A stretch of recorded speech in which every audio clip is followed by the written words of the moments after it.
गुणगान करने लगे। जय सगुण निर्गुण रूप रूप अनूप भूप शिरोमणे, दस कंधरादि प्रचंड निशिचर प्रबल खल भुज बल हने, अवतार नर संसार भार, विभंजि दारुण दुख दहे, जय प्रणत पाल दयाल प्रभु, संयुक्त शक्ति नमामहे, तव विषम माया बस सुरासुर, नाग नर अग जग हरे, भव पंथ भ्रमत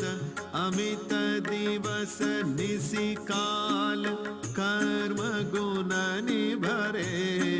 जे नाथ करि करुणा बिलोकी, त्रिविधि दुख ते निर्वहे, भव खेद छेदन दक्ष हम कहूँ, रक्ष राम नमामहे, जय ज्ञान मान विमत्त तव भव, हरनि भक्ति न आदरी, ते पाय सुर दुर्लभ पदादपि, परत हम देखत हरि, विश्वास करि सब आस परिहरि, दास तव जे होई रहे, जपि नाम तव बिनु श्रम तरहि, भवनाथ सो समराम है, जे चरण शिव अज पूज्य रज शुभ परसि मुनि पतिनी तरी, नख निर्गता मुनि वंदिता, त्रैलोक पावनी सुरसरी, ध्वज कुलिस अंकुश कंज जुत बन, फिरत कंटक किन लहे, पद कंज द्वंद मुकुंद राम, रमेश नित्य भजामहे, अव्यक्त मूल मनादि तरु, त्वच चारि निगमागम भने, षटकंध शाखा पंच बीस, अनेक पर्ण सुमन घने, फल जुगल विधि कटु मधुर बेली, अकेली जेहि आश्रित रहे, पल्लवत फूलत नवल नित, संसार विटप नमामहे, जय ब्रह्म अजमद्वैतमनुभव, गम्य मन पर ध्यावहि, ते कहूँ जानहु नाथ हम, तव सगुण जस नित गावहि, करुणायतन प्रभु सद्गुणा कर, देव यह वर मागहि, मन वचन कर्म विकार तजी, तव चरण हम अनुरागहि। सगुण और निर्गुण रूप, हे अनुपम रूप लावण्य युक्त, हे राजाओं के शिरोमणि, आपकी जय हो।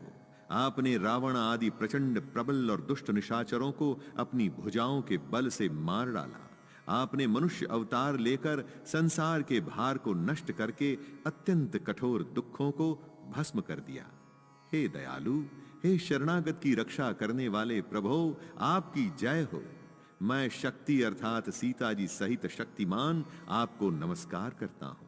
हे हरे, आपकी दुस्तर माया के वशीभूत होने के कारण देवता, राक्षस, नाग, मनुष्य और चर, अचर सभी काल कर्म और गुणों से भरे हुए दिन रात आवागमन के मार्ग में भटक रहे हैं। हे नाथ, इनमें से जिनको आपने कृपा करके कृपा दृष्टि से देख लिया, वे माया जनित तीनों प्रकार के दुखों से छूट गए। हे जन्म मरण के श्रम को काटने में कुशल श्री राम जी, हमारी रक्षा कीजिए। हम आपको नमस्कार करते हैं। जिन्होंने मिथ्या ज्ञान के अभिमान में विशेष रूप से मतवाले होकर जन्म मृत्यु के भय को हरने वाली आपकी भक्ति का आदर नहीं किया, हे हरि, उन्हें देव दुर्लभ अर्थात देवताओं को भी बड़ी कठिनता से प्राप्त होने वाले ब्रह्मा आदि के पद को पाकर भी हम उस पद से नीचे गिरते देखते हैं। परंतु जो सब आशाओं को छोड़कर आप पर विश्वास करके आपके दास हो रहते हैं, वे केवल आपका नाम ही जपकर बिना ही परिश्रम भवसागर से तर जाते हैं। हे नाथ, ऐसे आपका हम स्मरण करते हैं। जो चरण शिवजी और ब्रह्मा जी के द्वारा पूज्य हैं तथा जिन चरणों की कल्याणमयी रज का स्पर्श पाकर शिला बनी हुई गौतम ऋषि की पत्नी अहल्या तर गईं, जिन चरणों के नख से मुनियों द्वारा वंदित त्रैलोक्य को पवित्र करने वाली देव नदी गंगा जी निकली, और ध्वजा, वज्र, अंकुश और कमल इन चिन्हों से युक्त जिन चरणों में वन में फिरते समय कांटे चुभ जाने से गड्ढे पड़ गए हैं, हे मुकुंद, हे राम, हे रमापति, हम आपके उन्हीं दोनों चरण कमलों को नित्य भजते रहते हैं। वेद शास्त्रों ने कहा है कि जिसका मूल अव्यक्त प्रकृति है, जो प्रवाह रूप से अनादि है, जिसके 4 त्वचाएं, 6 तने, 25 शाखाएं और अनेकों पत्ते और बहुत से फूल हैं, जिसमें कड़वे और मीठे 2 प्रकार के फल लगे हैं, जिस पर एक ही बेल है जो उसी के आश्रित रहती है, जिसमें नित्य नए पत्ते और फूल निकलते रहते हैं, ऐसे संसार वृक्ष स्वरूप विश्व रूप में प्रकट आपको हम नमस्कार करते हैं। ब्रह्म अजन्मा है, अद्वैत है, केवल अनुभव से ही जाना जाता है और मन से परे है। जो इस प्रकार कहकर उस ब्रह्म का ध्यान करते हैं, वे ऐसा कहा करें और जाना करें। किंतु हे नाथ, हम तो नित्य आपका सगुण यश ही गाते हैं। हे करुणा के धाम प्रभो, हे सद्गुणों की खान, हे देव, हम ये वर मांगते हैं कि मन, वचन और कर्म से विकारों को त्याग कर आपके चरणों में ही प्रेम करें।